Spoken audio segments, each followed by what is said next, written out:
और आईपीएस के लिए लोग क्यों हैं उत्साहित? भारत में आईएएस को एक नौकरी नहीं माना जाता, बल्कि एक प्रतिष्ठा माना जाता है।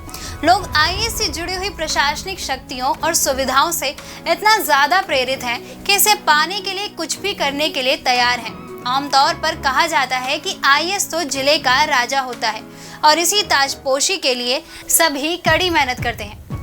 कहने को तो आईएएस एक प्रशासनिक नौकरी है, पर जिले के सभी राज्य सरकार के डिपार्टमेंट कहीं न कहीं इसी पद से जुड़े होते हैं। नमस्कार, स्वागत है आपका प्रभात एग्जाम के हमारे यूट्यूब चैनल पर, जहां आपको मिलेंगी सभी कॉम्पिटिटिव एग्जाम से जुड़ी महत्वपूर्ण जानकारियां, साथ ही डेली करंट अफेयर्स से रिलेटेड वीडियोस भी। अगर आप हमारे चैनल पर पहली बार आए हैं तो हमारे चैनल को लाइक और सब्सक्राइब करना ना भूलें। तो चलिए शुरुआत करते हैं हम आज की यह वीडियो। दोस्तों, ज्यादातर देखा जाता है कि लोगों का सरकारी नौकरी की तरफ ज्यादा रुझान होता है। इसमें भी अगर बात आईएएस और आईपीएस की नौकरी की हो तो लोगों का उत्साह और बढ़ जाता है। तो दोस्तों, आज के इस वीडियो में हम इसी सवाल के जवाब लेकर आए हैं कि भारतीय युवाओं के लिए करियर की सबसे बड़ी पसंद आईएएस और आईपीएस ही क्यों है। तो चलिए स्टार्ट करते हैं हम आज की यह वीडियो। नंबर 1, प्रशिक्षण। आईएएस या आईपीएस अधिकारियों को दी गई प्री सर्विस और इन सर्विस ट्रेनिंग आईएएस और आईपीएस के प्रमुख आकर्षण में से एक है। आईएएस के लिए उत्तराखंड के मसूरी में Lal Bahadur Shastri national academy of administration में 2 साल का परीक्षण दिया जाता है, जबकि हैदराबाद में सरदार वल्लभ भाई पटेल राष्ट्रीय पुलिस अकादमी में आईपीएस को प्रशिक्षित किया जाता है। इस ट्रेनिंग के दौरान विभिन्न शिक्षाविदों से मिलने का अवसर प्रदान किया जाता है। इसके लिए सामाजिक क्षेत्र से जुड़ी हुई हस्तियों से भी मिलने का अवसर प्रदान किया जाता है। पढ़ाई के अलावा इस ट्रेनिंग में विश्व स्तरीय सुविधाओं के साथ तैराकी, ट्रैकिंग, घोड़े की सवारी, राइफल शूटिंग जैसी कई चीजें भी सिखाई जाती हैं।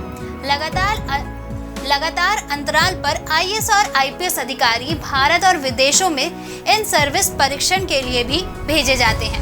नंबर 2, शक्तियां और संवैधानिक संरक्षण। All India services, central services और स्टेट सर्विसेज की तुलना में आईएएस और आईपीएस अधिकारियों के पास सबसे ज्यादा शक्तियां हैं।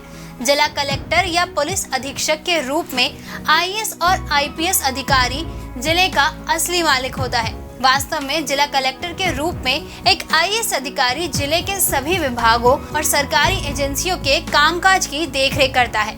शहर में किसी भी काम के लिए कलेक्टर यानी आईएएस या पुलिस अधीक्षक यानी आईपीएस से अनुमति प्राप्त करनी होती है, जैसे कि शस्त्र का लाइसेंस लेना हो, शहर में कोई प्रदर्शनी लगानी हो, जेल की श्रेणी में परिवर्तन करना हो इत्यादि। तो डीएम यानी आईएएस की अनुमति की आवश्यकता होती है। यहाँ तक कि बिना चीफ सेक्रेटरी की सलाह के राज्य का कोई भी मंत्री पेपर में विज्ञापन नहीं दे सकता। शहर में रैली निकालनी हो तो आईपीएस की अनुमति चाहिए होती है।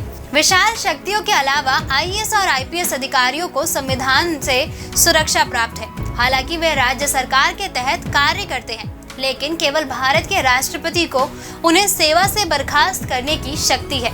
इससे उन्हें एक उद्देश्य और कुशल तरीके से काम करने और राजनीतिक दबावों के बिना झुके काम करने की आजादी मिलती है। नंबर 3, वेतन और भत्ता। चाहे वह किसी भी राज्य में सेवा कर रहे हों, देश भर में आईएएस और आईपीएस अधिकारियों के वेतनमान समान होते हैं। देश में प्रतिभाशाली दिमागों को आकर्षित करने के लिए आईएएस और आईपीएस अधिकारियों के वेतन और भत्ते हमेशा एक उच्च स्तर पर बनाए रखे जाते हैं, लेकिन ये वेतन और भत्ते इस सेवा का आकर्षण नहीं है। वेतन और भत्ते के अलावा क्षेत्रीय कार्यालयों या मुख्यालयों में काम कर रहे आईएएस या आईपीएस अधिकारी विशाल घरों, परिवहन के लिए वाहन, अंगरक्षक आदि के पात्र होते हैं। नंबर 4, सामाजिक प्रतिष्ठा। कल्पना कीजिए 130 करोड़ से अधिक आबादी वाले देश के लिए करीब 5000 आईएएस अधिकारी और 4000 आईपीएस अधिकारी है। नीति बनाने और नीति के क्रियान्वयन में महत्वपूर्ण भूमिका के साथ विशाल विवेकाधीन शक्तियों के कारण भारतीय समाज में आईएएस और आईपीएस अधिकारियों की सामाजिक प्रतिष्ठा बहुत अधिक है। इसके अलावा मंत्रियों और उच्च स्तरीय राजनेताओं, व्यवसायियों और मशहूर हस्तियों से निकटता आईएएस और आईपीएस अधिकारियों के पद को और भी आकर्षक बना देती है। नंबर 5, समाज सेवा का भरपूर अवसर। आईएएस और आईपीएस पदों पर रहते हुए समाज सेवा के लिए पर्याप्त अवसर उपलब्ध है। आईएएस अधिकारी कल्याणकारी योजनाओं के डिजाइन और क्रियान्वयन में एक महत्वपूर्ण भूमिका निभाते हैं, जो आम आदमी के जीवन को सबसे ज्यादा प्रभावित करती है।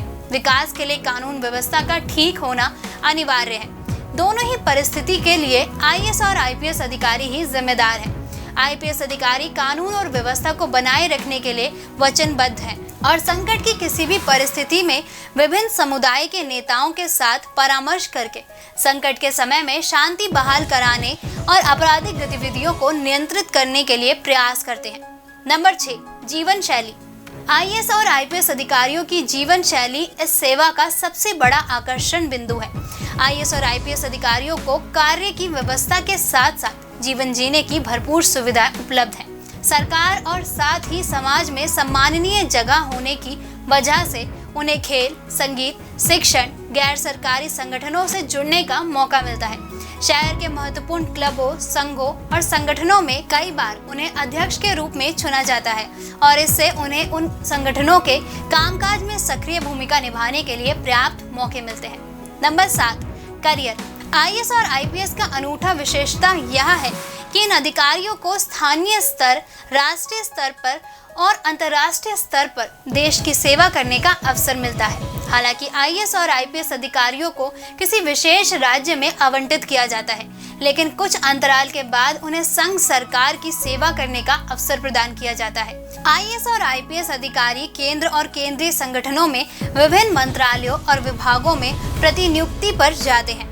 आईपीएस अधिकारी विभिन्न क्षमताओं में केंद्रीय सशस्त्र पुलिस बलों यानी सीएपीएफ में शामिल होते हैं। अंतर्राष्ट्रीय स्तर पर आईएएस अधिकारी वैश्विक अंतर सरकारी संगठनों जैसे कि संयुक्त राष्ट्र, विश्व बैंक समूह, विश्व व्यापार संगठन आदि में भारत का प्रतिनिधित्व करते हैं। आईपीएस अधिकारियों को अनुसंधान और विश्लेषण विंग यानी रॉ की इकाइयों में विदेशों में तैनात किया जाता है, जो भारत की प्राथमिक विदेशी खुफिया एजेंसी है।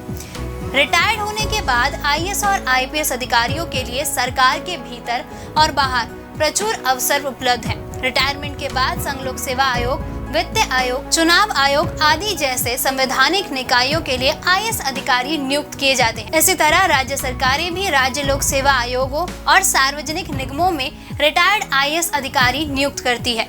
निजी क्षेत्र में रिटायर्ड आईएएस और आईपीएस अधिकारियों के लिए कई अवसर हैं। इतनी सुविधा और सामाजिक प्रतिष्ठा के चलते सभी विद्यार्थी अपने जीवन काल में एक बार तो जरूर ही आईएएस और आईपीएस बनने के बारे में सोचते हैं।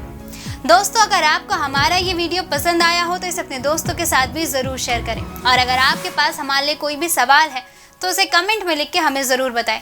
हमारी लेटेस्ट वीडियो और अपडेट सबसे जल्दी आप तक पहुंचे उसके लिए बेल आइकन को प्रेस करना ना भूलें।